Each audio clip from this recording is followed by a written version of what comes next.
오늘의 정치권 이슈를 살펴보도록 하겠습니다. 민병두 전 의원, 신성범 전 의원 두 분 모셨습니다. 안녕하세요. 네, 안녕하세요. 안녕하세요. 네, 국회 대정부 질문 이틀째 모습 저희 같이 이렇게 봤는데요. 정경두 국방장관에 대해서 국민의힘 하태경 의원이 질의를 하는 모습들 보셨습니다. 전반적으로 이제 정경두 국방장관은 국방부 훈련 규정에는 문제가 없었고 추미애 장관 아들 서일병에 대해서도 별도의 특혜는 없었다라는 입장을 견지를 했고요. 하태경 의원은 반면에 서일병 같은 사례가 없다. 그렇기 때문에 명백한 특혜다라는 주장을 일관되게 하는 모습을 보고 오셨는데요. 민병두 의원 어제 또 대정부 질문 첫날도 보셨을 것이고 오늘 이틀째 계속해서 이 추 장관 아들 문제가 그 국회를 뜨겁게 달구고 있는데요. 전반적으로 어떻게 보고 계십니까? 좀 답답합니다. 우리 국민들이 사실 코로나와 관련해서 많은 고통을 겪고 있고 또 북한에 관련돼서 또 새로운 폭로도 나오고 있는 이런 상황에서 어제 오늘 이런 것과 관련된 질문 하나도 없이 오로지 법무부 장관의 아들과 관련된 질문만 이어지고 있다는 것이 대한민국의 국회 현주소라는 점에서 굉장히 답답한 지점이 있습니다. 어쨌든 어저께 야당이 총력을 다해서 추미애 장관 아들 건과 관련해서 공격을 했습니다만 실정법상으로 문제가 될 만한 것은 없다는 것이 다시 한번 확인된 셈입니다. 강요죄, 직권남용죄, 또 공무집행방해죄 어느 거에도 해당되지 않는다 하는 것이 확인됐고요. 다만 이제 부정청탁법 위반 대상이 될 수 있냐 하는 부분에 대해서는 이제 보좌관과 관련된 것인데 예. 보좌관의 단순 문의인지 아니면 청탁인지 이런 것들은 곧 가려질 거라고 봅니다. 오늘도 국방부에서는 일관된 입장을 얘기했는데요. 국방부 훈련에 따른 것이고 또 지휘관이 휴가와 관련돼서는 승인을 한 것이기 때문에 별 문제가 없다는 것이죠. 그래서 그렇다고 한다면 지금 오늘 질의가 나온 대로 다른 사람들이 역차별받은 것이 있다고 한다면 그 부분에 관해서는 제도 개선을 통해서 앞으로 보완해 나가야 할 지점이다 하는 그런 입장을 밝혔는데 아마 그런 식으로 제도 개선이 되는 건 바람직하다고 봅니다. 지금 이틀째 대정부 질문이 이 추 장관 아들 휴가 특혜 논란으로 정말 집중이 되고 있는 상황 어떻게 보시는지 신 의원께도 들어보겠습니다. 이게 사실은 한 두세 달 지나고 나서 돌이켜보면은 이 사안이 이렇게까지 국회에서 이것만 갖고 다룰 사안인가에 대해서는 아마 우리 국민들도 아마 다들 이런 사안을 많이 겪어 보였으니까 두세 달만 지나면 아마 조금 서로가 차분해질 필요가 있다고 생각하는데 이게 사실 따지고 보면 큰 문제, 어떻게 보면은 쉽게 넘어갈 수 있는 문제잖아요. 이게 추 장관이 네. 애가 아팠다. 그래서 안타깝게도 아프니까 내가 어떻게 했다든지 아니면 보좌관을 시켰다든지 아니면 보좌관이 알아서 했다든지 전화를 한 것 같다. 아니면 우리 남편이 그러니까 서일병의 아버지가 말이죠. 아니면 또 장관실마다 이제 여당에서 나가 있잖아요. 장관 정책 보좌관이라고. 정책 보좌관이 내가 이렇게 애를 걱정하니까 안타까운 나머지 알아본 모양입니다. 어찌됐건 그 규정상의 위반과 이 부분 아니더라도 최소합니다. 국민들 심려를 끼쳐서 이렇게 일찍 갔다면은 큰 문제가 안 됐을 사안인데 이게 아시는 대로 두 달 전에 국회에서 불거졌잖아요. 이야기하니까 소설 쓰시네라고 시작된 거예요, 이게. 그 1월 달에 이미 동부지검에 고발을 했는데도 수사 안 하고 있고 검찰은. 이러다가 이제 오늘 국방부를 압수수색한다 이렇게 하니까 사람들이 뭔가 이렇게 의심쩍게 생각하는 거죠. 그리고 국회 답변도 보면은 추 장관께서 그러면 보좌관이 했다는 말이냐 아니냐. 명확한 답이 없어. 나는 모른다고 안 알아봤다 그러고. 그러면 남편이 했느냐 그것도 잘 모른다. 주말부라서 모른다. 이렇게 하니까 이거는 좀 뭔가 좀 국민들이 보기에는 이상하다라고 보는 거예요. 그리고 구체적인 정언들이 많이 나오잖아요. 지원단장 말도 보면은 자대 배치부터 용산에 해달라는 청탁도 있었다. 그다음에 동계올림픽 통역배로 보내달라는 청탁이 이런 구체적인 정언이 사람 이름을 걸고 나오는데 거기에 대해서는 국방부에서도 아무런 답이 없다고요. 해명이 없고요. 규정상 문제는 없었다는 거 있으니까 국민들 보기에 굉장히 좀 뭔가 풀리지 않는 그리고 추미애 장관이 그렇게 또 좋은 이미지로 이렇게 한 게 아니잖아요. 계속 보면은 그 전사가 이제 역사가 앞에 역사 거기까지 하면서 국민의 불신을 자아내고 있는 국민이 아닌가. 그래서 말씀 중에도 잠시 언급을 하셨는데 검찰 수사는 최근 들어서는 굉장히 빠르게 진행되고 있는 그런 모양새입니다. 주말 사이에 추 장관 보좌관과 그 당사자인 아들 서일병에 대한 소환 조사가 있었고 오늘은 국방부에 대한 압수수색까지 진행됐습니다. 당초 검찰 수사 못 믿겠으니까 국민의힘 쪽에서는 특임 검사든 특별 검사든 특별 수사단이든 다른 식의 수사를 통해서 의혹을 규명해야 된다는 주장을 하고 있었는데 지금 상황에 대한 검찰 수사는 어떻게 보고 계십니까? 일찌감치 검찰이 수사를 했어야죠. 추미애 장관도 내가 답답한 심정이다. 검찰이 조속히 수사해서 진실을 갖다 규명하기 바란다. 이런 얘기를 하지 않았습니까? 검찰이 아마 일찌감치 수사에 착수해서 결과가 발표되었다고 한다면 이렇게 불필요한 우리가 낭비를 갖다 하지 않을 것이고 또 검찰 개혁이 제대로 되고 있구나 하는 생각을 하게 될 것 같았을 텐데 그렇게 안 된 점이 굉장히 아쉽고요. 어쨌거나 뭐 이 사건 수사는 간단합니다. 몇 가지 쟁점들은 이제 다 의혹은 사실 다 뭐 사라진 것이죠. 예. 뭐 자대 배치 관련해서는 이제 컴퓨터를 배치한다는 것이 드러난 것이고요. 그다음에 그 아마 가족 중에 한 분, 그러니까 아마 아버지로 아마 얘기된 것 같은데 국방부 민원실 해피콜센터에 전화했다라고 하는 거는 우리가 민원을 하려면 청탁을 하려면 압박을 하려면 장관 부속실에 하지 해피콜센터에 한다는 건 뭐 상식적으로 그걸 갖다가 압박으로 볼 수 없잖아요. 예. 당연히 해피콜센터에서는 본인이 해답을 줄 수가 없는 상황이니까 해당 부대에 넘겼을 거고 해당 부대에 대해서는 누가 뭐 어떤 전화를 했는지에 대해서는 정확한 어떤 파악이 안 된 상태에서 예. 일단 면담 기록을 남긴 거 아닙니까? 면담 기록을 보면 결국 법대로 처리했다는 얘기이고 그러니까 처음부터 끝까지 보면 대가 다 이제 법대로 처리했다는 건데 마지막에 보좌관이 아마 그 문의성 전화를 갖다가 한 것인지 뭐 민원성 전화를 한 것인지 모릅니다만 일단 이제 문의성 전화를 시작을 했겠죠. 그래서 그것이 뭐 해결되니까 그 상태에서 아마 끝난 것 같고 그래서 결국 법적 규정을 뛰어넘는 어떤 특혜가 없었던 것으로 밝혀졌기 때문에 몇 가지 뭐 팩트에 대해서만 간단하게 확인하면 될 것 같습니다. 저는 추석 전에 검찰이 수사를 마무리 지어야 한다고 봅니다. 검찰 수사가 정말 지지부진하다가 갑자기 속도를 내고 있거든요. 그리고 동부지검이라는 게 문제가 된 거 아닙니까? 그것도 이제 동부지검장 하시던 분이 법무부 차관으로 갔는데 그게 장관 아들 수사 좀 무마해 준 거 아니냐 뭐 이렇게 세계에서 소설 쓴 얘기 나왔고 그게 공석으로 있었어요. 또 그 어떻게 보면 그 업무 대행, 검사장 권한 대행이 있다가 요번에 이제 갔는데 동부지검에서 1월 달에 그 접수해놓고는 계속 손을 안 댔단 말이에요. 예. 6월 달 넘어서 겨우 뭐 사람 불러서 조사했다는 거 아닙니까? 군부대관이라. 이러니까 의심을 살만해 했고, 그 다음에 그 중간에서도 보면은 와서 진술을 하니까 자꾸 윽박질러서 뭐 증거 있느냐 이렇게 하니까 나 잘 뭐 이렇게 움츠러드니까 진술 조사에서 다 사라졌다는 거 아니에요. 그러면은 굉장히 검찰이 동부지검이 수사팀이 수사할 의지가 있겠느냐라는 데서 의문을 갖는 거고 사실 이번도 결말 어떻게 보면 제가 볼 때는 아마 결과적으로 추석을 많이 생각할 겁니다. 검찰 간부들이나 이렇게 생각하면은 추석 전에 뭔가 나와야 된다고요. 그래서 아마 지금 속도를 내고 있는 건데 자 이게 만약에 뭘 밝혀내든 안 밝혀내건 뭐가 나오든 안 나오든 기소를 하거나 안 하거나 간에 국민들이 믿기가 힘든 구조로 돼 있단 말이에요 지금. 네. 법무부 장관의 아들 문제인데 이걸 그러면 인사를 꾼을 쥐고 있는 장관의 눈치를 안 보겠고 했겠느냐? 믿을 수 있겠어요. 이런 점에서는 앞으로도 저는 두고두고 두통거리로 나올 겁니다. 이 문제는. 예. 지금 민주당 쪽에서의 어떤 이 문제에 대한 대응도 조금 변화가 엿보이는 상황입니다.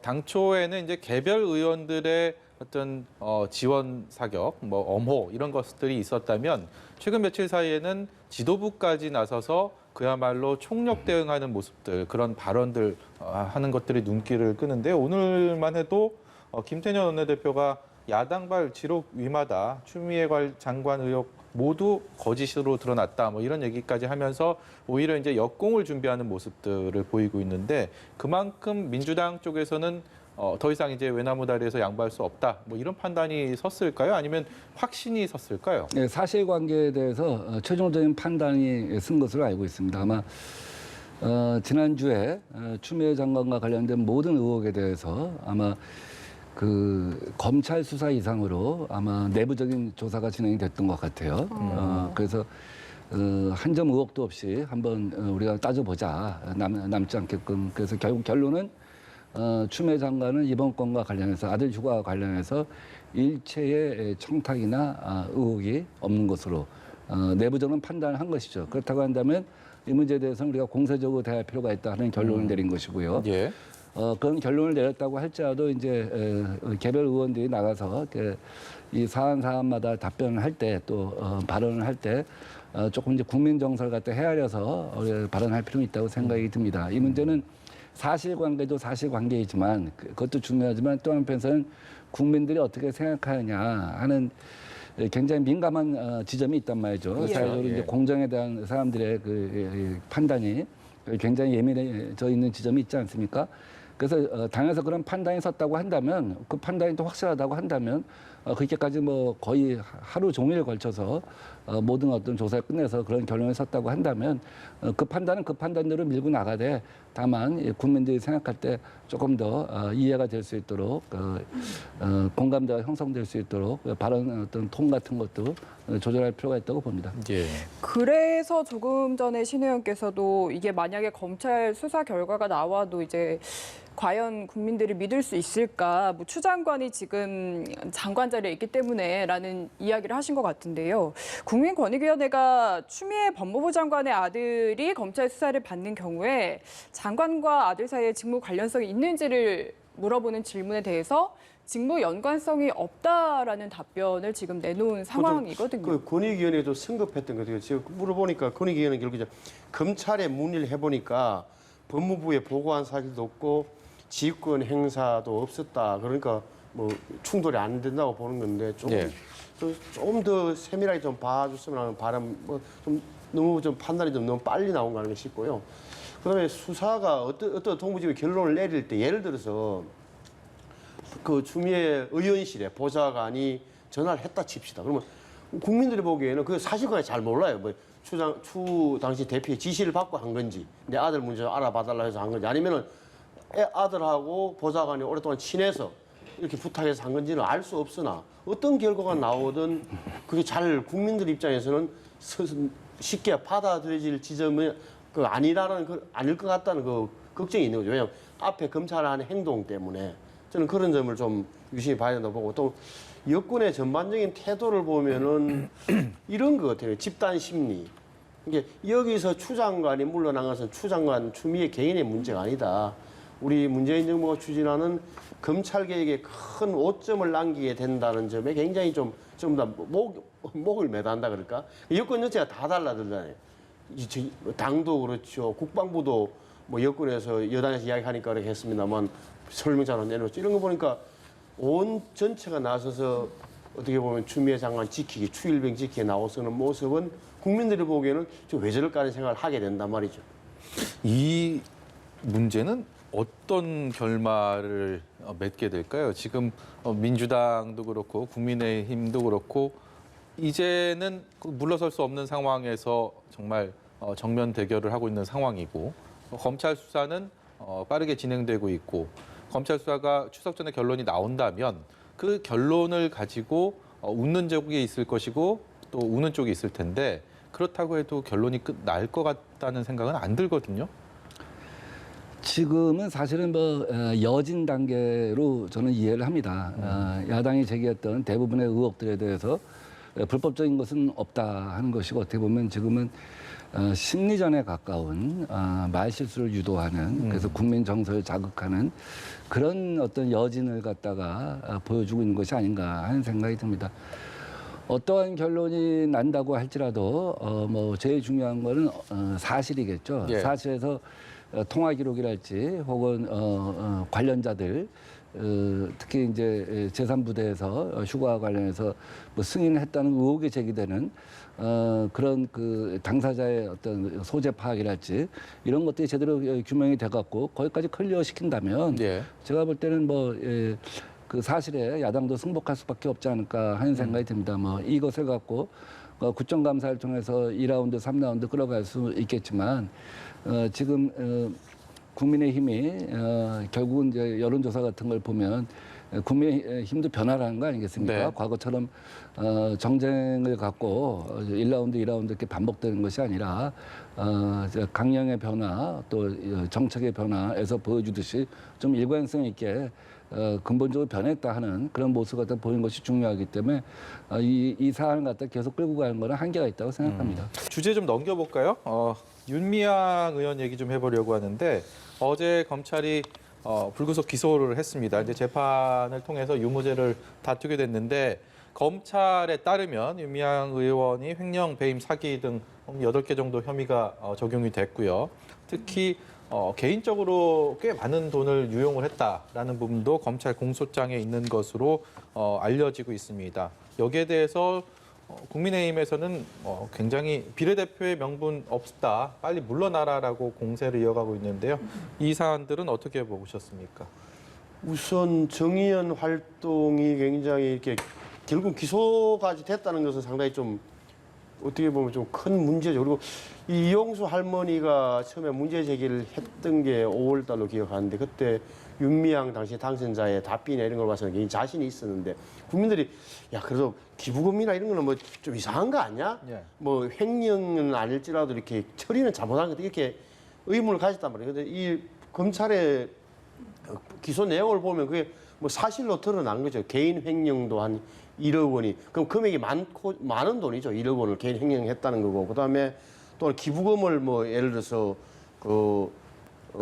정대역 계좌에서 경상비와 운영비 계좌에서 이렇게 자기 계좌로 넘겨갖고 개인 돈처럼 뭐 썼다는 게 한 있고 그다음에 또한 중증 치매인 할머니의 그 여성인권상 상금 1억 가운데 5천만 원을 또 기부토록 했다는 예. 여러 가지가 나온 건데 뭐 저는 하다는 검찰에서 할 것은 다 한 거 아닌가 싶고 또 하나는 국민들이 관심이 있었던 이제 보조금과 정부에서 하는 보조금 그리고 저 지원금을 다 어떻게 할머니들을 위해 썼느냐는 그 부분은 검찰 수사가 좀 명확히 밝히진 않았더라고요. 그거 예. 보니까 공시 부정, 잘못 올린 건 있는데 이게 처벌할 성격은 아니다라는 결론을 내린 걸로 저는 이제 어제 보도자를 본 건데 거기에 대해서는 좀 의문이 좀 남아 있고 또 하나 이제 만약에 윤미향 의원에게 좀 유리하다면 적어도 그 공금을 가지고 집을 사거나 뭐 자식 유학비로 쓴 건 아니다라는 건 또 명확히 검찰이 해주고 해서 나름대로 검찰이 현명하게 판단한 걸로 보입니다. 예.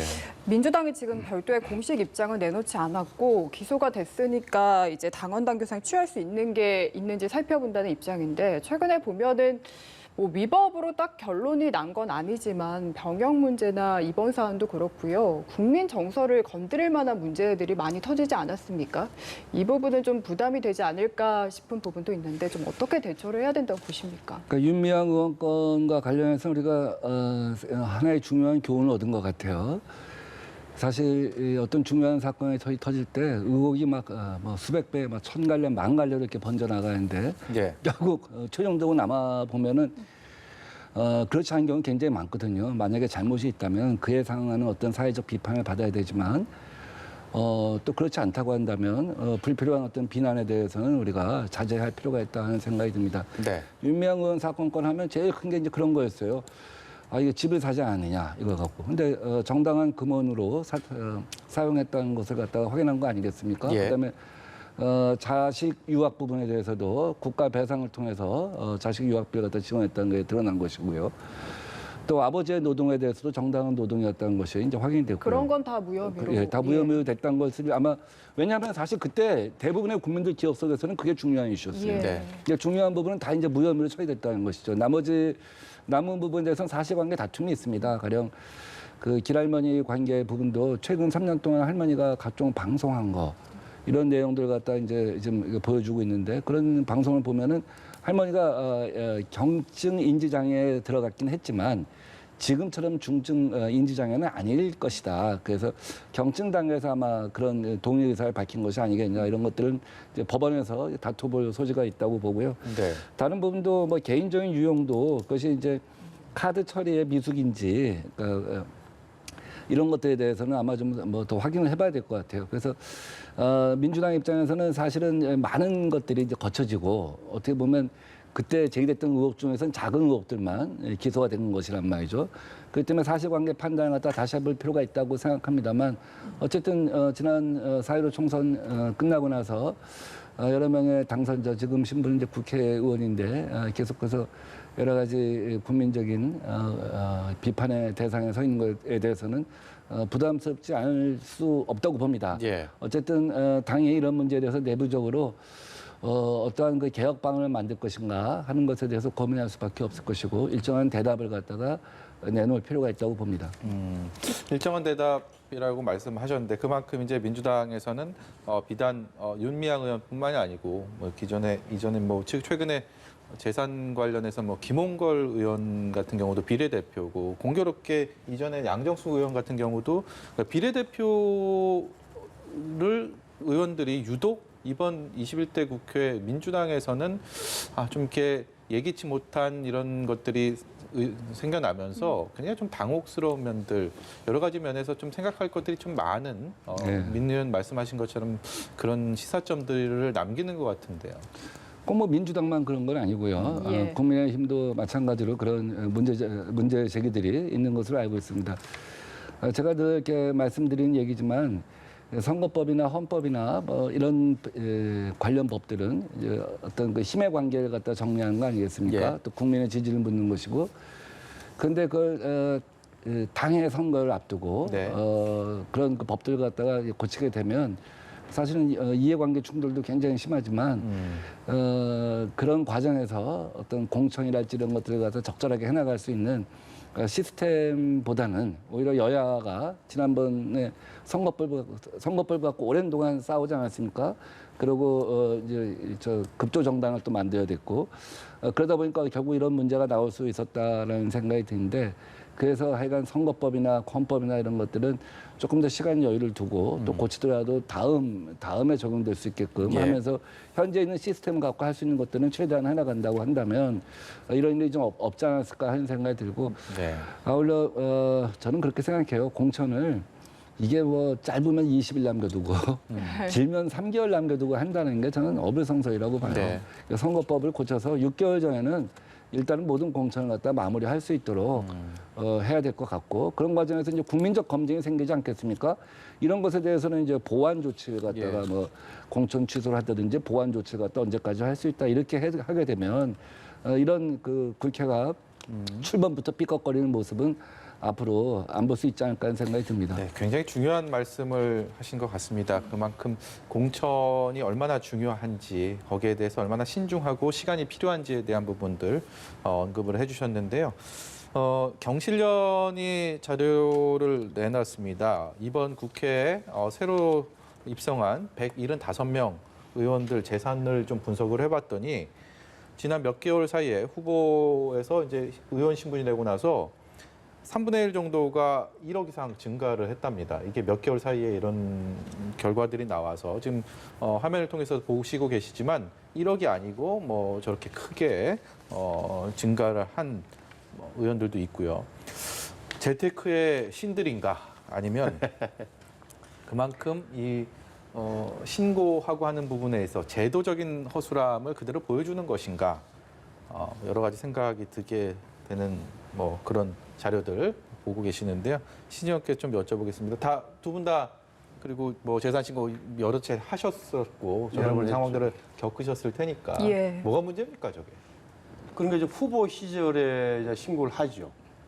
하면은 이제 그게 요번에는 아마 작년 아마 12월 31일 기준으로 아마 했을 겁니다. 이렇게 후보 등록을 하는 이렇게 재산 등록할 때 후보를 그다음에 이제 당선되고 나면 또 이제 하죠. 이게 이제 아마 5월 달이니까 5달 동안에 있는 건데 저는 한 분 한 분의 의원들이 왜 늘어난지는 잘 모르겠는데 보통에 저 정도 늘어나는 것은 뭐 어떻게 보면 뭐 부동산 가격이 갑자기 올랐다든지 그다음에 비상장 주식이 또 처분을 했거나 아니면 가치가 올랐다든지 이렇게 예. 되지 않을까 싶어요. 그러니까 어떤 뭐 한 분 한 분은 저는 잘 몰라요. 예. 그게 배경이 뭐 기업이라든지 나름대로 있을 겁니다.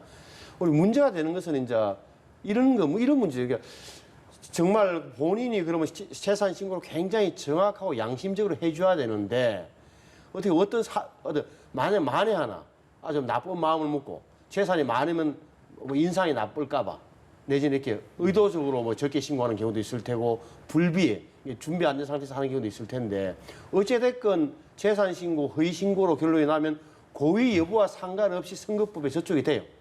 그 옛날에 제가 18대 때 보니까 어떤 의원도 그 재산 등록 신고 잘못해가지고 그 결국은 그 당선 그 무효가 되는 경우가 있어요. 예. 그러니까 이거는 선관위에서 아마 계속 조사를 할 겁니다. 조사해가지고 아주 심각하다면은 검찰에 고발도 하고 하면은 어떤 절차를 통해서 바로 잡아지는 과정을 겪게 될 것이다. 심각한 문제다. 만약에 허위라면 고의와 상관없이 딱 근데 선거법에 떨어집니다. 저는. 이게 공직선거법이 공소시효가 6개월이니까 10월 15일이죠. 예, 그렇기 한 달입니다, 때문에 이제 예. 시간이 별로 없지 않습니까? 그렇게 되면 뭐 이게 굉장히 복잡한 사안이 아니기 때문에 뭐 쉽게 아마 결론이 날 거라고 봐요.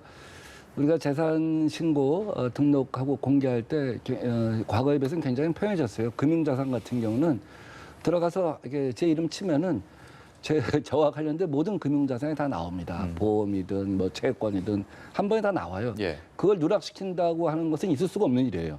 부동산도 마찬가지죠. 저와 관련된 부동산은 다 나오죠. 근데 사인 간의 채권 채무는 안 나옵니다. 그건 뭐 본인만 기억하고 있는 것이죠. 그래서 아마 조사에는 굉장히 뭐 오랜 시간이 소요되지 않을 것 같고 다만 이제 고의성 여부. 예. 자, 당신 이름으로 이 시스템에 한번 들어가 봐라. 다 뜨지 않느냐. 근데 왜 이걸 뺐냐. 이건 뭐 변명이 있을 수가 없는 거 아니겠습니까? 근데 다만 이제 이번 기회를 통해서 제가 말씀드리고 싶은 거는 정부가 부동산을 살 때 자금 출처를 소명하도록 되어 있지 않습니까? 일정 액수 이상에 대해서는 일반인도 부동산을 살 때 자금 출처를 소명한단 말이에요. 이게 부모한테 징여를 받은 것인지 은행에서 대출을 받은 것인지. 근데 국회의원과 같은 고위공직자 같은 경우는 예. 재산 형성도 소명하도록 하는 것이 앞으로 저는 필요하다고 봐요. 지금은 재산 신고만 하잖아요. 등록하고 신고만 하잖아요. 이러이러한 것이 내 재산 리스트다.